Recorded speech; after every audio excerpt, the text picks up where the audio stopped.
Hey, good morning, Eastern Oregon, and welcome to this September 24th version of AM Live on EOA. Your connection to Eastern Oregon, and we are on the EOA.network is where you can find all of our locations. Glad that you're here with us today. And here in just a little bit, we are going to have EOU's Kenn Wheeler will be with us talking about the upcoming EOU theater season. How are you, man? Good. Good morning. Good morning. Second Monday. Yeah. Second Monday after a long weekend. Yeah. Well, I mean, there wasn't even really a weekend. A little bit of Sunday. But Right. Yeah. It was busy. Yeah, because you guys, Tanya and I were out of town, and so then you guys covered the game on Friday night. Yep. You were a cameraman, which is not your normal duty. No. I don't like it either. I don't like it at all. Yeah. No, it's boring. Yeah. And that game, what is it, 70-35? Yeah, 70-45. Yeah. Yeah. So yeah, that was a weird game. I watched a little bit of it online, and I'm like, even I got bored. It's like, okay, this isn't really going. Well, I mean, it was high scoring, but it was just Yeah. And but the good thing is it went fairly fast because Weezer doesn't huddle, and they. Oh, that's right. Yeah. So it felt like there was a lot of you know what I mean? It just made it kind of go fast. I don't know how to explain it. Yeah, it was funny because the last 2 minutes, I tuned in at the last 2 minutes. I mean, there was 2 minutes on the clock, and then I forget, I got interrupted and came back, and the game was over. Well, yeah, because they kneeled on the ball. Oh, did they? And so they just ran it out just like that. Yeah. And they were up by 25 points in the fourth quarter, so they just wanted to get done and get on the bus back to Weezer. That's right. They were big too. They were like Vail. I call Weezer the Vail of Idaho.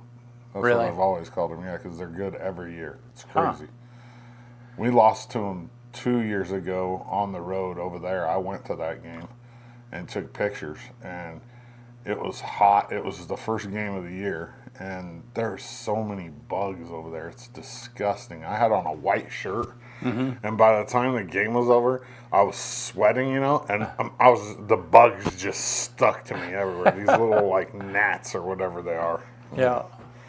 Gross. And then you had a busy weekend with EOU stuff. Had a lot of stuff going on this weekend. It was exciting. All right. Want to do sports? Let's do it. Yeah.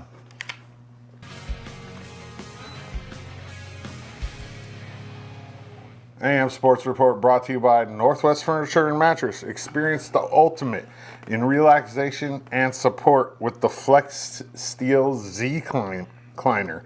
With a variety of customizable positions, zero gravity recline, and a durable performance fabric, the Z-Cleaner is your ticket to a healthier, well-rested life.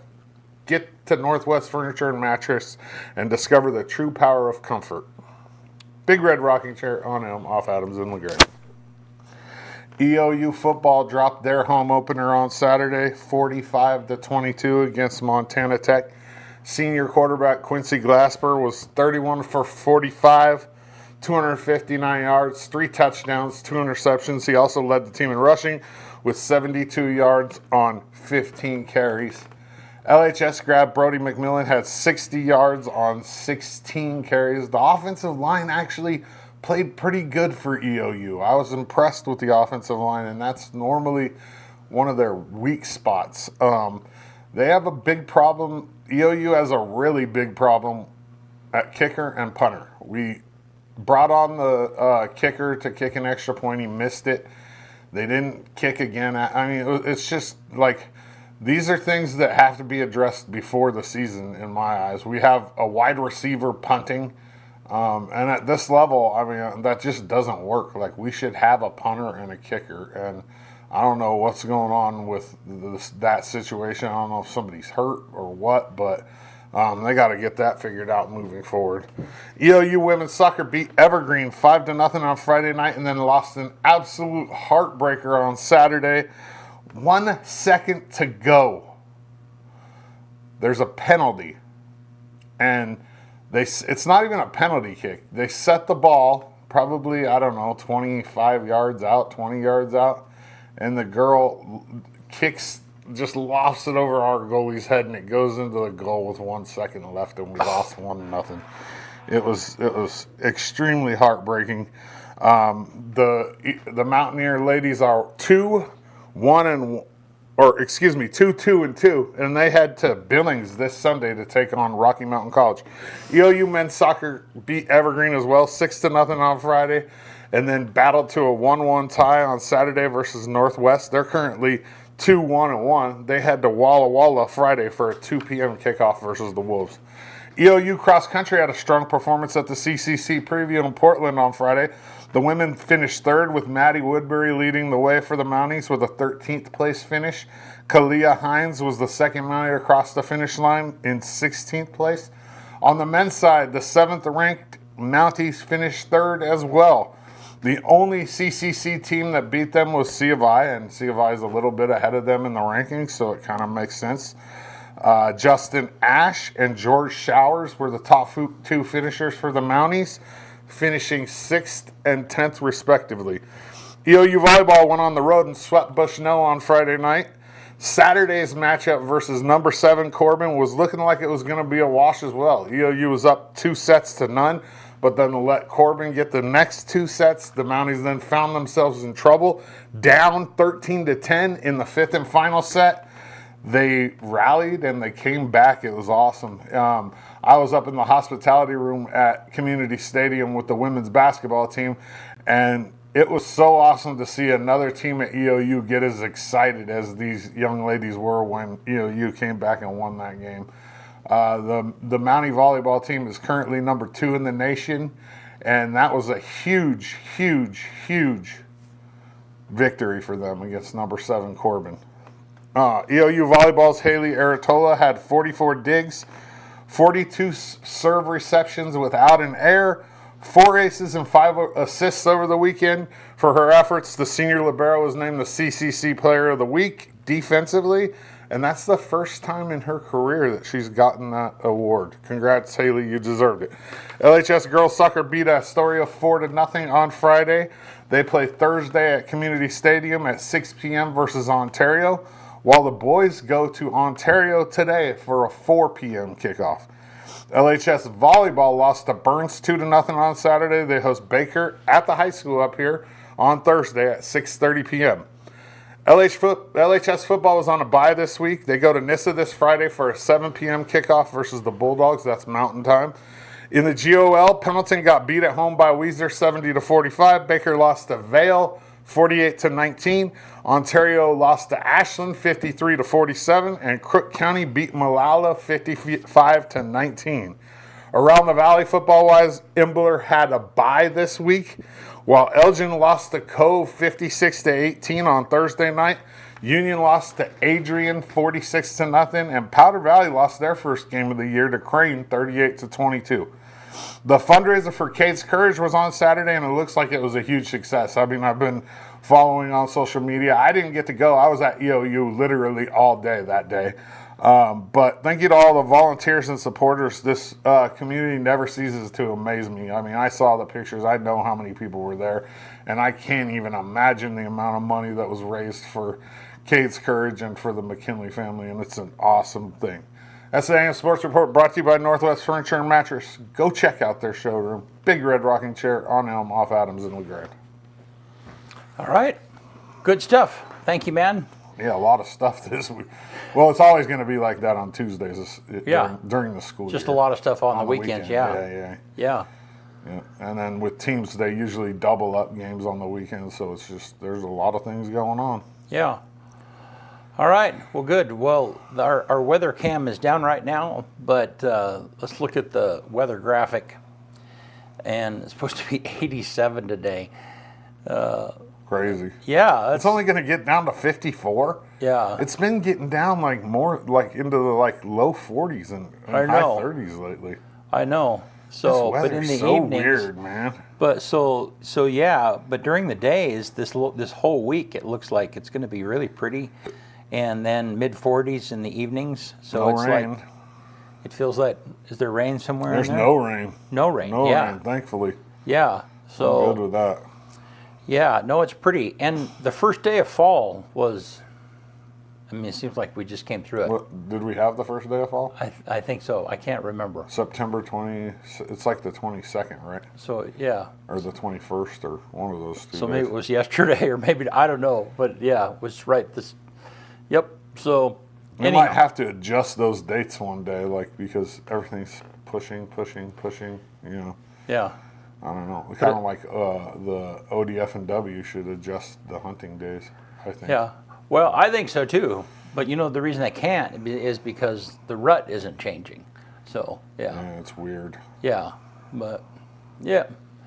So, have you ever hunted with animals in the rut? Yeah. Yeah. Yeah, like archery hunt or something? No, I've never archery hunted, but I've gone with people archery hunting. Yeah. I don't like. I'm not big on big game hunting. I mean, I have. Yeah. But I'd rather hunt birds. I don't like. I like the mountains and everything, but I don't like hiking in the mountains.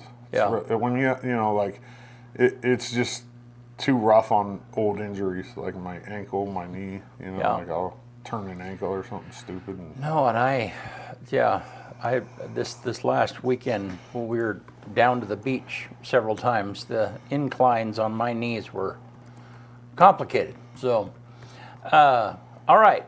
Well, today we have guest Kenn Wheeler with us from EOU's theater department, and he's going to be with us right after this to talk about the upcoming projects and presentations this year. We'll be right back. Welcome to Creating Memories for Disabled Children at beautiful Wallowa Lake, Oregon. Over the years, we have offered families of children with disabilities a free vacation at our beautiful camp properties. These getaways are a respite for families who often deal with an increased amount of emotional stress, financial hardships, and isolation.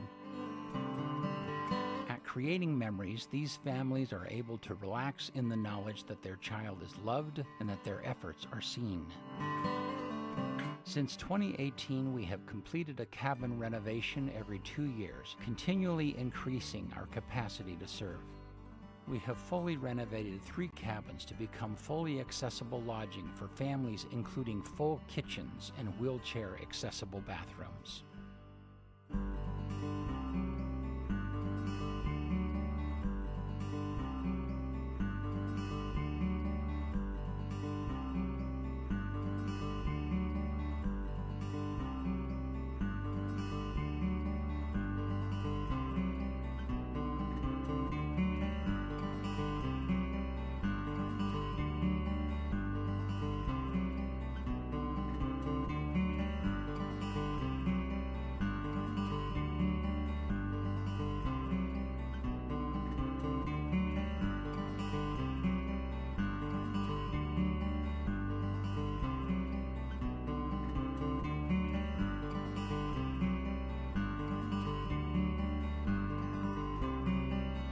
We now turn our focus to the lodge building at the Creating Memories camp.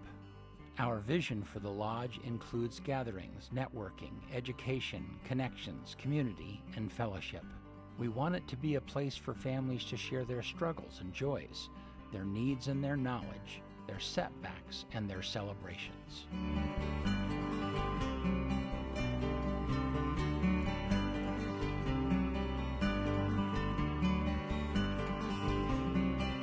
We are creating memories for disabled children, and our mission is to do just that.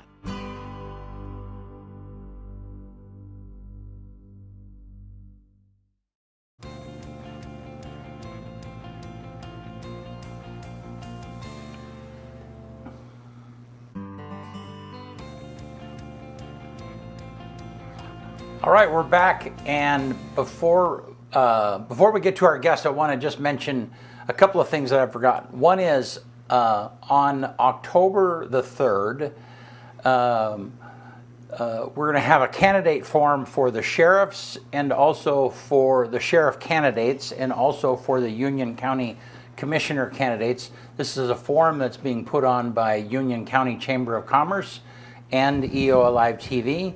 That will be live starting at 6 o'clock at the high school auditorium. Now, you have the ability to submit questions beforehand. We're also going to be taking questions the night of also. We got an email, somebody concerned about that. And so we'll be taking questions then also. There will be a mechanism that people could submit questions. But anyhow, be sure and set that calendar date, October 3rd. That's just right around the corner. And be sure and be a part of that. It'd be a great opportunity for you to be able to learn more about the two candidates that you'll be voting on for sheriff and for the open seat of Union County Commissioner. One more thing before I forget. One more thing. Yeah. Tomorrow night at 5:30. Yes. Keeping it clear with Cody Bone. We haven't had one in a little while, so Cody and I will do the show, and it's a live interactive show where you can ask him questions, and it's tomorrow night, 5:30, right here on EOA Live. You can find it on the network. Just type in EOA.network, and it'll bring up all the places where you can access our content. Right. All right. Hey, Ken, how are you, man? I'm doing well, thank you. Good. Glad that you're here with us today. Thank you, glad to be here. Good morning. Yeah. Yeah, morning, that's the only bad part. Yeah. Yeah. So you're not in the middle of shows yet. No. Yeah, no. because I know that when I talk to you and when you're like in the middle of a show and you've had late night rehearsals, then I say, well, yeah, can you be here at 7:30? And you're like, Yeah. No, we're just at the very beginning. okay. I'm actually starting rehearsal for a show out at the Opera House, and at the theater department, we're having auditions on Thursday for our first set of productions that we're doing. Oh, wow. What's the show at the Opera House? We're doing Annie, Oh, the yeah, musical. yeah. Yeah. And And is that already all set? Are you in it, or are you I'm directing? in it. You're in it. Yeah. Who are you playing? I'm playing Daddy Warbucks. Oh, nice. Yeah. Nice. So that'll And be directing? kind of fun. No, you're just in the show. Just in the show. Okay.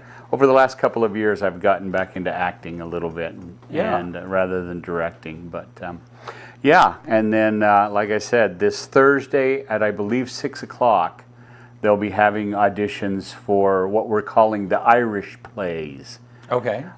Mike Heather took a group of, he's one of the faculty members in the theater program, took a group of students to Ireland last spring and was, I'm sure, so inspired that he decided that he wanted to do we were going to do 2 different Irish plays, Okay. but the gentleman who was going to direct the second play got accepted to the University of Birmingham in Birmingham, England. Okay. So he's gone, and so now we're doing, Mike will be directing a show called Belfast Girls, and then one of our alumni, Ricky Joe Hickey, Yeah. will be directing 3 Irish one-acts. Oh, interesting. And we'll be performing them in rotating rep, which means on the 12th, 14th, and 16th of November will be the one-acts. Okay. And then on the 13th, 15th, and 17th of November will be Belfast Girls. Okay. And they're all plays that take place in either the end of the 19th century or early 20th century Ireland.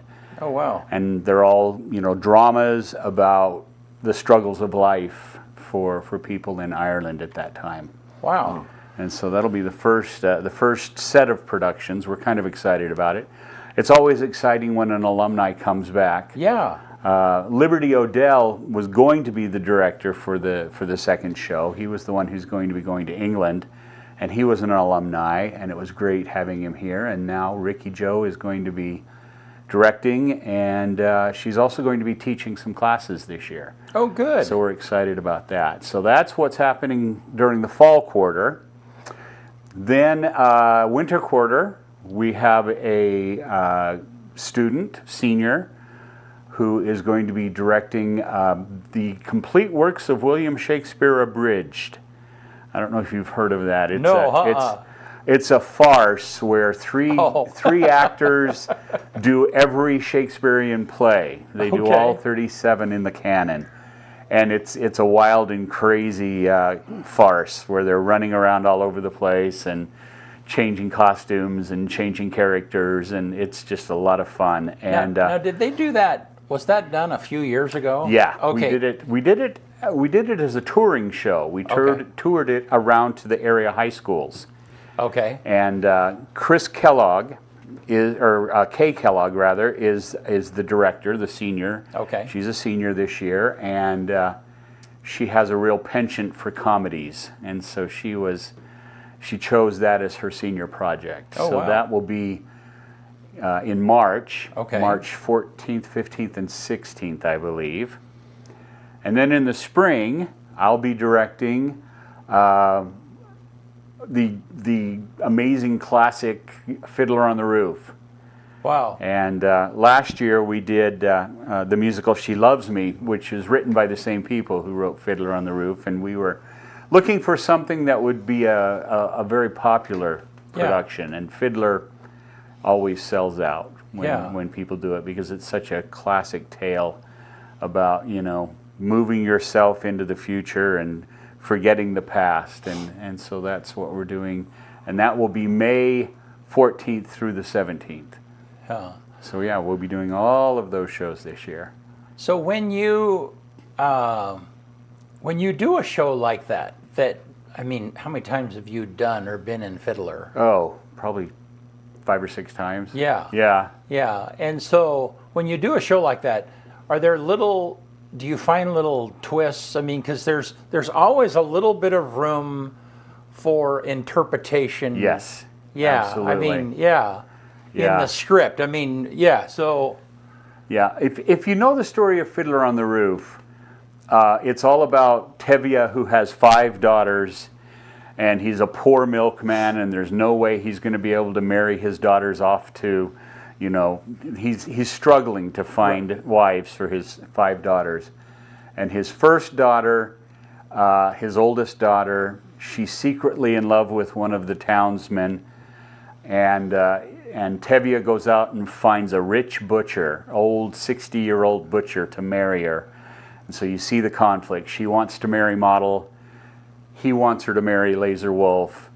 And the scene before the reveal takes place in a bar where Tevye and Laser Wolf go to seal the deal for the marriage.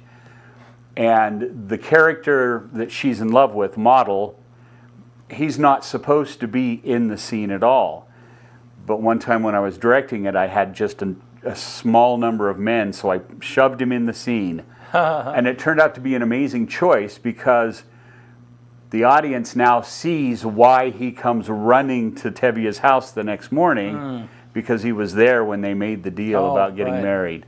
So yeah, there's always fun little things that we can add to the story to make the story richer. And that's one of my favorites that we've done with that show. Yeah, that's fun. Yeah, and it it's is. fun. You don't even think about that kind of stuff, Right. until you have an opportunity to just make that happen. I mean, Yeah. it's so subtle. It is. And you always open up, if you're a good director, you open up the creative process to the actors. Right. And a lot of times actors will bring things to a show that you may not have thought of. And if you're a good director, you're able to say, that's a really important moment, let's add it. Yeah. So yeah. Well, and it took me, when we were in My Fair Lady together, Right. in the very first scene when you come into the house and you played, what was the character's name? Alfred P. Doolittle. Alfred P. Who was a drunk Yep. and really rough, probably hadn't had a bath in a long time. Right. And so, and you're in the house, and it gave me an opportunity to just, I didn't have any lines, but I moved away from you just because you're like, there was some kind of an odor that was from you, and I'd rather, So, but I mean, those little reaction things that they're not scripted. They're they're not. It's just part of the Wait, thing. so you're saying you didn't take a shower for a couple weeks? No. He was character. acting like I was smelly. okay. I wasn't really So smelly. how far do you go? Like, say you're going to play Daddy Warbucks, and Daddy Warbucks is bald, Yes. and that's one of his primary characteristics. Yes. Are you going to shave your head for it? Yes. Okay, so you do go that far. Yeah. Okay. But you're not going to not take a shower for 2 weeks if your character. No. Okay. I mean, there are some actors who would do that. Which is crazy. Yeah, because acting, that's why they call it acting. Right. So you don't have to really do it. Yeah. So, no. But the bald thing, I mean, if you're going to be Daddy Warbucks, you have to be bald. Yeah, and there's something called a bald cap that you can put on. Right. But I have so little hair anyway that it's not going to be a wash. that big, to shave it's it. a wash. Yeah. So yeah. I probably won't shave until like the day or two before the show opens. But because you only want to have to do it maybe once or twice. Yeah, right? exactly. Yep. So. No, how fun. Yeah, it's going to be a lot of fun. I'm excited about that too. Now, is there anything when you look over the season, are there any things that like we haven't done this before and this is kind of different and fun? Well, I would say that the fall show, doing this many shows in kind of a rotating repertoire. Right, yeah. It'll be in the same space, so we'll basically be using the same scenery. I was going to ask about that. Yeah. We may be using some of the same actors. Okay. The play, the Belfast Girls, is 5 women, so it's just and so we thought that it was necessary that we find something that also showcased the men in the program, and that's why we're doing the 3 one-acts. They're mostly men, but there's also 2 women in the one-acts, and so there's a chance that the women may be doing more than one show, and the idea of doing it in repertory, which means that a lot of times during summer theater, where a lot of these kids go, they'll be in 4 or 5 different shows that either you do one show and then do the next show, then do the next show, but more often you do shows in rotating, like on Tuesdays and Fridays you do one show, Wednesdays and Saturdays you do another show, Mondays and Thursdays you do a third show, and it just rotates throughout the summer. And that we thought this would be a good experience for them so that they'd be a little bit prepared to do that when they start working, in theaters during the summer. And I think it was when you and I got to know each other during My Fair Lady that we talked about how you had come through, and that was one of the things that you had done summer theater. I did. Yeah. Yep. And I didn't even know that was the thing, Yeah. And so I mean, and how interesting that would be when you've done that. Have there been a time where you get in the middle of a show and you have to remind yourself, oh, this is this show and not the other one? There hasn't, but that's because in my experience the shows are different enough that you once you're in the moment of the show. Yeah. The summer that I did repertory theater, they did The Music Man, a melodrama, and then A Funny Thing Happened on the Way to the Forum, which are 3 totally different types of shows. And so, no, I've never had a problem with that. There might be days where I might forget what show we're doing until I get to the theater. And then it's like, oh, wait, yeah, it's Tuesday today. We're doing this show. But yeah, I have to tell you, that's where I met my wife, was doing summer theater. And that was a long time ago. Yeah, you said, more than 40 years ago. 42 years ago. Yeah. Well, congratulations. Thank you. Yeah. Well, and that, and the costume changes also. I mean, so did you like the costumes you have? You don't accidentally ever put on the wrong outfit or anything, do you? No, they usually organize it in a way that you know that you've got all of the costumes for one show here, and then sometimes they'll even rotate them in. So as an actor, you don't have to think too much. Yeah. You just come in and put on whatever costume is sitting on the rack. And they've got to figure that somebody is like trying to keep you straight in your thinking. Yeah. And the biggest deal is when when I did those 3 shows, the scenery was totally different for each show. Oh, interesting. This year with the Irish plays, they're all kind of poor Irish peasants, and so the scenery's not too much different. Although in Belfast Girls, it's 5 women who are on a boat, on a ship, headed for Australia. they've gotten an opportunity to move to Australia to become wives of Australian immigrants, and so they're moving or they're traveling to Australia. And the scenery is a little bit different, but it's still kind of that old, poor, there's a set of bunk beds and that kind of thing. So it's similar, so it's not going to be too tough of a changeover. You've been doing theater for a long time. Yes. And I mean, you are, I've said this before, you're one of the most veteran actors that I know. And I've experienced you firsthand. Yes. And in a very positive manner. So, is there ever a time when you're like, okay, I'm tired of the pretend world and I want real life? Or, I mean, are there moments when it's like, this is real, this is what matters, It's my job. Yeah. I mean, yes, of course, there's passion in it, and you have to. If you don't take passion into your projects, then they rarely succeed. But yeah, there's a big difference between what I've been doing for 50 years now. Yeah. And when I leave that.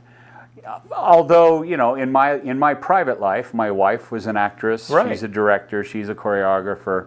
We've enjoyed some of our best times together, working together on shows. But yeah, when we go home at night, we go home at night. And raising our 3 daughters who are all theatrical, they love to do it, but it has become more of a career rather than a life choice. Yeah. I will say that I am unique in that I am a conservative in theater, and most theater practitioners are not conservative. Right. So that's kind of something that's been a different world for me. I live in the theater world, but otherwise I have a much different life outside of theater. Well, and that leads to the question of, if you don't mind, like, how do you navigate that? Because our political situation is so polarized right now that it seems like even on the stage there would be times when that would permeate. And how do you navigate those things? Well, basically, you try not to make a big deal out of it. Yeah. You try to exist in as friendly an atmosphere, which is, they say there's an old axiom that says never act on stage with children or dogs, just because they'll always steal the focus. But it's kind of the same kind of thing, if there's a show that I don't feel comfortable doing, I won't do it. I won't direct shows that I don't feel comfortable. Yeah. I leave those to the other faculty members who have no problem with them, and that's fine. I see a value in having all sorts of different theatrical experiences for our students. Right. And so, I have my lane and they have their lane, and oftentimes the lanes, cross over, but sometimes they don't. Yeah. There were certain shows that I just would never do as a director or as an actor. Yeah. It's kind of, so I went to Northwest Nazarene as a college student, and was involved in doing shows, and was in one of their groups that did theater all the time, and that was before My Fair Lady. That was the last theater experience that I had. Yeah. But there was a lot there. But one of the things that the director would do, he would do popular shows like Brigadoon, for instance, and there's a scene where they slip off and the main couple have coupled. Let's put it that way. Okay. Yeah. And she comes back. In the original writing, it's like she comes back wearing a different clothing or something, Right. And there were things. Well, this was 40 years ago. Well, he would just change that. Literally, he would, because it was a conservative school. Absolutely. And the story of Brigadoon is much bigger than that. But that would be very controversial these days to actually change a scene like that. Yeah. Yeah. and that's probably the reason why I don't do shows Yeah. that have that kind of thing in them. Yeah. There's plenty of drama in real life, that doesn't necessarily have to deal with that kind of stuff. Yeah. So Yeah. Well, that's fascinating. And so what's your exit plan here? I mean, you gotta be, yeah. Well, I tell everyone that I'm just going to drop over dead one day in class, and that will be my retirement party. Yeah. As long as I have my health and I can continue to do it, Why not? there are actors who have been acting all the way up into their 90s. Yeah. I think of people like Angela Lansbury. I don't know if you know who she is. Yeah, of course. She acted up until she was like 93, and so I'll just keep doing it. Yeah. Yeah. Have you ever gotten like some pings from outside of the area, do you ever interested in acting in roles that are somewhere else? My wife and I have talked about it, but it's such a hard thing to break into professional theater. Right. It really is. If a young actor wants to become a professional actor, more power to them. But it's a rough road, and at my age, I'm not in the mood to take on that challenge. Right. If it were to fall into my lap, sure. Yeah. If somebody were to call up and say, you know what, we have this thing going on here, and we'd love you to be in it, I probably would think about it. Yeah. But there's enough theater going on around this area. Sure. That I'm usually pretty satisfied. So Yeah. probably just going to stay here in my lane. And I love teaching students. I love sharing my passion with them, and so that's probably what I'll do until I keel over that day in class. Well, and I share that. I share that teaching thing with you. Mm-hmm. I mean, there's a lot of satisfaction in being able to, Yes. spur somebody on in a direction that you have enjoyed. Yes. Yeah. Absolutely. Yeah. Yep. So, what about, do you have any grandkids that are thinking about? I have one of my granddaughters who's been taking the drama class at the school. I have several of my grandchildren who are extremely dramatic and who would do a really good job. Imagine Yeah, it that. would be Yeah. perfect for them, but only one so far who's really had an interest in it. So we'll see what happens. Yeah. Yeah. Well, Ken, thank you. So, Thank you. one more time, give us an overall thing of what happened. What's happening in the season and what's Okay. coming up soonest. Yeah. The Irish plays will be the middle of November. Okay.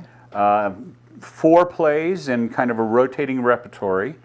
And then in March, the farce Complete Works of William Shakespeare Abridged. And then in the spring, we'll be doing Fiddler on the Roof.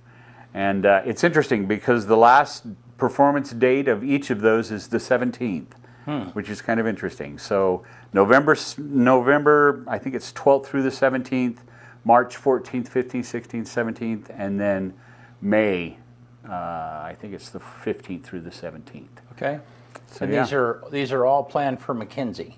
No. No. The first two shows, the fall show and the winter show will be in the Schwartz. Oh, okay. They'll be in the small theater. The big show, Fiddler on the Roof, will be in the McKenzie in the spring. So yeah. And that's a little easier to navigate from a standpoint of staging. Yeah, if you've been to the Schwartz Theater, Yeah. you know that we've got this amazing rotating revolving stage. Right. And so it offers up a lot of different possibilities when it comes to staging. Yeah. Plus the chairs, the seating is all arrangeable. Right. We can arrange it in different settings depending on how we want to Oh, present the show. Right. So that's fun. The McKenzie is it's a barn. It's a big barn. Yeah. It's what we call a proscenium stage, which means there's like a picture frame that divides the action, the actors from the audience. Okay. And so it's more of like looking through the picture frame at the story. And that's a 400-seat theater. Yeah. So, Yeah. Well, and both of them are beautiful. And They are. when I went and saw She Loves Me, that was in the Swartz Theater. Right. And the chairs were kind of in a half round thing, Yep. and the stage was right in the. I mean, there wasn't a bad seat in the house Right. because of that. You know, It was great. And so, yeah, super interesting. I know. I was going to ask you one other question. So, Elgin Opera House has gone to a lot of projection They have. stuff. Yeah. I mean, what are your thoughts on how do you like that? What do you think? That is the way of the future. Right, I know that. Yeah. A lot of theaters in New York, Broadway is kind of the center of professional theater Right. in the country, and they've gone to a lot of projections. Huh. It just it gives you the option to, and for better or for worse, it gives you the option to be more cinematic, because you can change the scenery in an instant. Right. Whereas before, you'd have to either close the curtain and change the scenery, or sometimes change it in the view of the audience, which Right. I think is kind of a fun thing to do. Yeah. We're still very traditional at EOU. We have used projections in the past, but not to the extent that they are. The Elgin Opera House made the financial decision to go with projectors. And I think they have 6 or 7 different projectors that they use in every show. Right. And when you've made that commitment, then you pretty much have to stick with it, because you have to make it worthwhile. Yeah. And so I find it really is the way things will eventually probably be all over the country, especially once the technology becomes more affordable. Right. But right now, it's a fairly big monetary outlay to be able to project the scenery. So when you have a set like My Fair Lady, which is, I mean, there's an upstairs and a downstairs. I mean, is there, and that stairway is that's a big part of the scene, because Right. there's a lot of stuff that happens. How can you ever see a show like that being done without those hard sets? Probably not. I mean, I think even when we did, the last show I did out at the Opera House was Anastasia, and we still had hard scenery. Like there was a scene that takes place on a train, and we had a train that would rotate around. Okay. And so, but we still had to build the train. The projection was what was being seen outside the train. Right. Okay. You know, and so there's still some need for hard scenery. Yeah. And I don't know if there ever will be a time where you'll be able to do just projections. Right. Because there are still so many things that are needed, like furniture and, things like that. Second levels. Right. You have to have something. Right. Yeah. And I think, I mean, in that I can get my mind around, and Right. I like that, because whatever's being projected just kind of, your mind just kind of ignores that after a little bit. After a little bit, and, yep. Yeah, and No, you're absolutely right. Yeah. So, but no, and kudos to Nathan. He's the one that has really worked on the projectors and stuff Right, out at yeah. the Elgin Opera House, and I know they've really worked at that, Yep.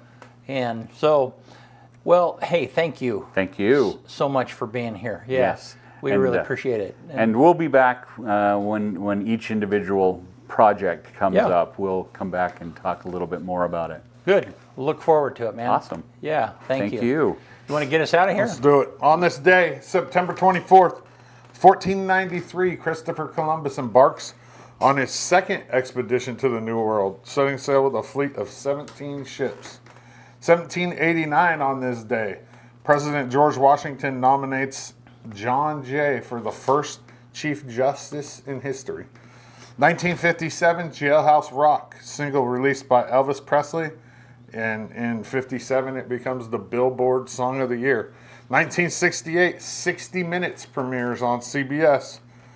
On this day in 2017 was the day that the NFL players knelt in or stayed in their dressing room because of with the protests about the Donald Trump comments that were made, and it just started a landfall of various things that we won't even get into. 2023, on this day, Taylor Swift attends her first Kansas City Chiefs game at Arrowhead Stadium. amid rumors that she is dating Travis Kelce, she's shown on screen for a total of just over 3 minutes during that game, which is a lot of time on an NFL game. Right. On this day, the number one song in 1974, Can't Get Enough of Your Love, Babe, by Barry White. And then the quote of the day comes from Abe Lincoln. The best thing about the future is that it comes one day at a time. One more time. The best thing about the future is that it comes one day at a time. Tomorrow night, 5:30 right here live on EOA. The Cody Bowen, Keeping It Clear with Cody Bowen, or the Cody Bowen Show. It's a live interactive show. We take questions from the audience. We talk about current issues in Union County, and I mean the law just changed September 1st. So if you have some questions about that, Cody will be here and we'll answer them. All right. Yeah. Good stuff. Thank you, Ken. Thank you. Thanks for being with us. And I didn't mention your wife, Denise. Thank you for, what it is that she's done. She serves on the city council. She does. And I have enjoyed my relationship with her immensely. Excellent. So yeah, I both of you, I kind of had an intersection with My Fair Lady, and she did the costuming for that. And yeah, really appreciate you guys. Thank you. Appreciate what it is that you contribute to LeGrand. Well, so thanks so much. We'll keep doing it. Yeah. Thank you guys. Appreciate you for being here today, and we'll see you soon. Thursday. Yep.